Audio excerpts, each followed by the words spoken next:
महराज मलिक साहब इस हाउस के मेंबर हैं, मुंतखब वहाँ डोडा के लोगों ने उनको वोट किया है और चुना है, तो बिल्कुल उनका भी फ़र्ज़ बनता है कि वो यहाँ आए। और अगर वो अरेस्ट हैं तो हमारी यही अपील थी कि वो हमारे कुलीग रहे हैं और लोगों की तर्जुमानी कर रहे हैं डोडा की, तो उनको आके यहाँ आ जाना चाहिए और लोगों की बात यहाँ करनी चाहिए। वही हमारी अपील थी कि एक साइलेंट प्रोटेस्ट था कि किसी तरीके से उनको रिहा किया जाए ताकि वो अपने फ़राइज़ निभाएं।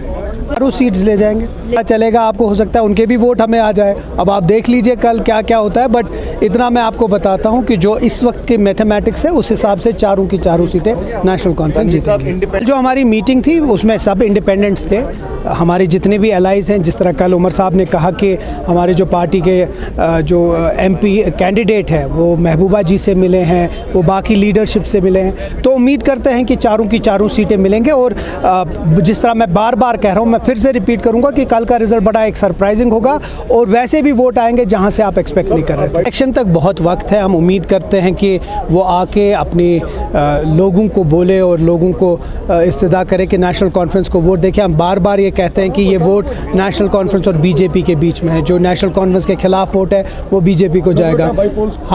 हम उम्मीद करते हैं कि जो बडगाम की सीट है और नगरोटा की सीट है वो नेशनल कॉन्फ्रेंस दोनों जीतेगी। आज एक ऑब्चुरी रेफरेंस का था, जिस तरह एक हस्ब दस्तूर हमेशा जब भी असेंबली स्टार्ट होती है तो अगर कोई एक्स लेजिस्लेटर्स जो गुजर गए होते हैं उनकी बात होती है, तो एक अच्छे माहौल में हुआ। सब लोगों ने उनको खराज अकीदत पेश किया, कुछ अच्छे जो बहुत वेटरन लीडर्स थे उनके ऊपर भी बात की है और एक अच्छी तजवीज़ दी कि उमर साहब ने कि इसमें ये एक वक्त है जहां हम उन लोगों को खराज अकीदत पेश करते हैं जिन लोगों ने हमेशा कुछ न तो कुछ इस रियासत को दिया है या इस मुल्क को दिया है। तो इसमें तल्ख कलामी नहीं होनी चाहिए, इसको अच्छे माहौल में होना चाहिए और वही एक अच्छी बात है। आज ऑब्चुरी रेफरेंस था, उसमें वो हो गया।